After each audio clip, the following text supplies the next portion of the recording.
السلام علیکم فرینڈز، میں آپ کا ویلکم کرتی ہوں آپ کے اپنے channel movies and dramas explanation میں۔ آج ہم جس ڈرامہ کے بارے میں بات کریں گے وہ ہے ڈرامہ سیریل معصوم، جس کا پہلا ایپیسوڈ ریلیز کر دیا گیا ہے اور سب ویورز کو اس ڈرامے کا بے صبری سے انتظار تھا، جس کی مین لیڈ میں ہے عمران اشرف اور سونیا حسین۔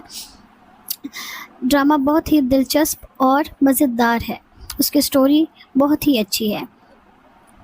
ڈرامہ سٹارٹ ہوتا ہے فیصل آباد شہر سے، جس میں ہمیں تھوڑی سی جھلکیاں فیصل آباد شہر کی دکھائی جاتی ہیں، جو کہ بہت ہی شروع میں بہت ہی اچھی لگتی ہیں، اور اس کے ساتھ ہی ہمیں دکھایا جاتا ہے ایک ٹوٹا پھوٹا سا غریب سا گھر، جس میں ایک بچی صحن میں کھیل رہی ہوتی ہے اور وہ اپنے بھائی کو آواز دیتی ہے، جس کو سن کر اس کا بھائی جی گڑیا کہتا ہوا کمرے سے باہر آتا ہے۔ اور دوسرے ہی سین میں ہمیں دکھایا جاتا ہے ایک ہورن رنگ برنگے دوپٹوں کے ساتھ خوش مزاج سی کھیل رہی ہوتی ہے۔ اس کے بعد ڈرامہ شفٹ ہوتا ہے جہاں دلشاد جو ڈرامے کا ہیرو ہے، عمران اشرف اور اس کی چھوٹی بہن اور اس کا ایک فرینڈ گانا گاتے ہوئے گاؤں کی گلیوں میں چل رہے ہوتے ہیں، اور گانا گاتے گاتے بہت ہی سریلی آواز میں دلشاد گانا گا رہا ہوتا ہے کہ چودھری کے گھر کے سامنے پہنچتے ہیں تو چودھری صاحب کی گاڑی باہر آ رہی ہوتی ہے، جو انہیں دیکھتے ہیں انہیں ڈانٹ ڈپٹ کرنا شروع کر دیتا ہے۔ انہیں ڈانٹتا ہے کہ بچے سو رہے ہیں اندر، تم لوگ ادھر گانا مت گاؤ کہ بچے اٹھ جائیں گے۔ وہ انہیں ڈانٹ کر ادھر سے بھگا دیتا ہے اور خود چلا جاتا ہے۔ وہ جا ہی رہے ہوتے ہیں کہ پیچھے سے چودھری صاحب کے گھر کا گیٹ کھلتا ہے اور کچھ عورتیں اسے آواز دیتی ہیں اور کہتی ہیں کہ ہمیں گانا سناؤ، اس کے بعد آپ کو آٹا ملے گا۔ لیکن اس کا دوست ڈر جاتا ہے، وہ کہتا ہے مجھے کھانا تو پسند ہے لیکن چودھری صاحب کی چپیڑے کھانا پسند نہیں ہے، جس پہ عورتیں کہتی ہیں گانا گاؤ کے پھر ہی آٹا ملے گا، ورنہ ہم آپ تمہیں آٹا نہیں دیں گے، اندر سے فرمائش آئی ہے۔ جس سے وہ ڈرتے ڈرتے کہتے ہیں نہیں جی ہمیں چودھری صاحب ماریں گے۔ وہ کہتی ہے تو ایسے کرے نا، دھیمی آواز میں گانا گا دے، اونچی آواز میں مت گائیں، بچے سو رہے ہیں۔ تو وہ ڈرتے ڈرتے آہستہ سی آواز میں سانگ گنگناتا ہے، جس کی آواز اتنی مدھم و سریلی ہوتی ہے کہ وہ عورتیں اس خوبصورت آواز میں کھو جاتی ہیں، اور پھر وہ ادھر سے آٹا لے کر چلے جاتے ہیں۔ دوسرے سین میں سونیا حسین کچھ پھل فروش اور سبزی والوں سے بحث کرتی دکھائی دیتی ہیں، تو وہ لوگ کہتے ہیں، سبزی فروش کہتے ہیں کہ ہم نواب صاحب سے ڈانٹ نہیں کھانی، اس لیے ہم آپ سے بحث نہیں کریں گے، جو اٹھانا ہے لے کر چلی جاؤ۔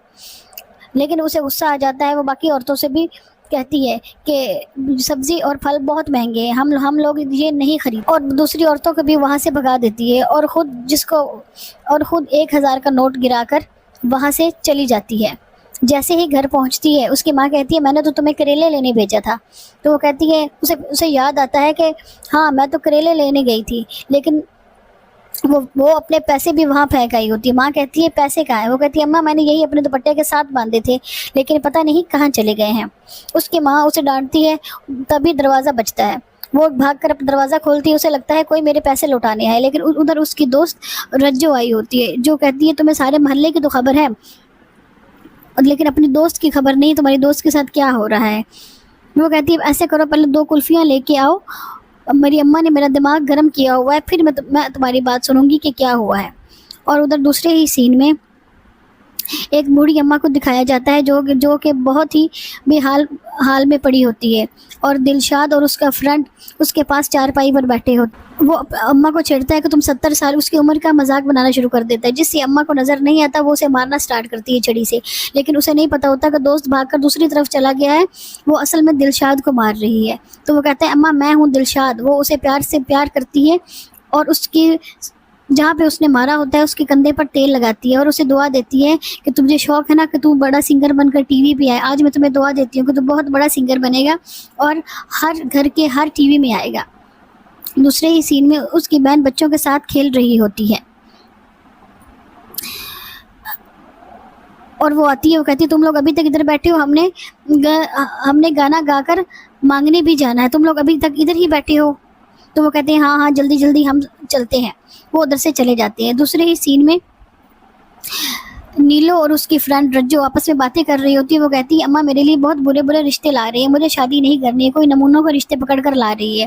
تو وہ کہتی ہے تم ایسے کرو، تم پریشان نہ ہو، میں تمہیں ان سے بچا لوں گی، بس میں کوئی آئیڈیا جگاڑ لگاؤں گی اور تمہیں بچا لوں گی۔ اور دوسری طرف اس کے رشتے والے دیکھنے آ جاتے ہیں، دولہا اور اس کے ماں باپ، اور وہ وہ ایک ٹھیلے والے کے پاس کلفی کھا رہی ہوتی ہے. وہ دیکھتے ہی ہنسی سے پاگل ہو جاتی ہے اور انہیں ادھر روک لیتی ہے اور ایسی ایسی باتیں کرتی ہے کہ جس سے اس کی ماں پریشان ہو جاتی ہے اور وہ انہیں بتاتی ہے کہ میں رجو ہوں اور میں تاش بھی کھیلتی ہوں اور پتہ نہیں کیا کیا کرتی ہوں. ایسی ایسی باتیں کرتی ہے کہ جس سے رشتے والے چلے جائیں. ادھر رجو کی ماں آ جاتی ہے. وہ کہتی ہے میں آپ کا کب سے انتظار کر رہی ہوں, آپ لوگ اندر گھر میں آئے. وہ کہتی ہے نا جس گھر کی لڑکی ایسی ہو ہم نے ادھر رشتہ کر کے کیا کرنا ہے, ہم نے اب تمہارے گھر میں نہیں آنا. تو وہ لوگ اپنا بیٹا لے کر وہاں سے چلے جاتے ہیں. تبھی رجو کی ماں غصے سے بفری ہوئی رجو کے گھر آ پہنچتی ہے. اس کی ماں دروازہ کھولتی تو وہ کہتی کہاں ہے تمہاری بیٹی جس نے پورے محلے کے ناک میں دم کیا ہوا ہے. تو وہ یہ سن کر پریشان ہو جاتی ہے کہ اب میری ماں مجھے بہت باتیں سنائے گی. اس کی ماں اسے بہت ڈانٹتی ڈپٹتی ہے کہ یہ تم نے اچھا نہیں کیا ہے. تبھی نیلو کا باپ آ جاتا ہے اور وہ اسے کہتا ہے کہ ایسا مت کہو. تو وہ کہتی ہے آپ لوگ تو کہتے تھے کہ میں بہت اچھی ہوں, بیٹوں سے بھی بڑھ کر ہوں, اب آپ لوگ مجھے ڈانٹ رہے ہیں, میں نے ایسا کیا کر دیا ہے. اس کی ماں کہتی ہے اس سے تو اچھا تھا ہمیں ایک بیٹا ہی ہو جاتا. دلشاد اور اس کا دوست اور اس کی چھوٹی بہن گانا گاتے ہوئے چودھری صاحب کے ڈیرے کے باہر پھر پہنچ جاتے ہیں جہاں پہ لائٹوں کی سجاوٹ ہوئی ہوتی ہے. چودھری صاحب پھر باہر آتے ہیں اور انہیں کہتے ہیں کہ تم ادھر سے دفع ہو جاؤ, کیوں ادھر تماشا لگایا ہوا ہے. وہ کہتے ہیں چودھری صاحب میں نے قسطوں پر پنکھا لینا ہے. اور اس کا دوست کہتا ہے میں نے سوٹ لینا ہے, اگر آپ ہمیں کچھ ٹائم دے دیں تو ہم بھی آپ کے فنکشن میں گانا گا کر کچھ پیسے کما لیں گے. جس سے وہ کہتا ہے میں نے بہت بڑے سنگر کو بلایا ہوا ہے جس کے 100 ملین گانے پہ ویوز ہیں. تو وہ کہتا ہے دیکھیں ہمارے سوٹ پھٹے ہوئے ہیں, ہم نے نیا سوٹ لینے ہیں, پلیز تھوڑا ٹائم ہمیں بھی دے دیں. لیکن وہ کہتا ہے نہیں دفع ہو جاؤ ادھر سے. اور وہ نہیں جاتے تو وہ اپنے بندوں سے کہتا ہے کہ ان کو مار کر ادھر سے بھگاؤ. جس سے چودھری صاحب کے بندے اسے بہت مارتے ہیں اور مار کے ادھر سے انہیں بھگا دیتے ہیں. جس سے گڑیا اور اس کا دوست بہت پریشان ہو جاتے ہیں اور وہ روتے ہوئے بہت ہی بوجھل دل کے ساتھ ادھر سے چلے آتے ہیں اور بہت پریشان بیٹھے ہوتے ہیں. جہاں سے گڑیا اندر جاتی ہے اور اپنے بھائی سے کہتی ہے کہ ہم اب ادھر نہیں رہیں گے اس گاؤں میں, ہم کراچی جائیں گے, کراچی جا کر تم بڑے سٹار بنو گے. اس کا دوست بھی اس کی بہن کا ساتھ دیتا ہے اور وہ کہتے ہیں ہاں بالکل تم کراچی چلے جاؤ.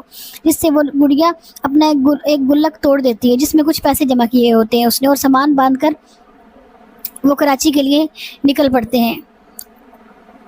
ادھر نیلو کا باپ اسے منانے کی کوشش کر رہا ہوتا ہے کہ تمہاری ماں نے تمہیں ایسے ہی ڈانٹا, تم تو بہت اچھی ہو. اور وہ غصہ کرتی ہے لیکن اس کا باپ اسے منا لیتا ہے اور پیار کرتا ہے. ادھر دلشاد اور اس کی بہن ریلوے اسٹیشن پہنچ جاتے ہیں کراچی کے لیے ٹرین پکڑنے کے لیے, اور اپنے دوست سے ملاقات کر کے وہ کراچی روانہ ہو جاتے ہیں.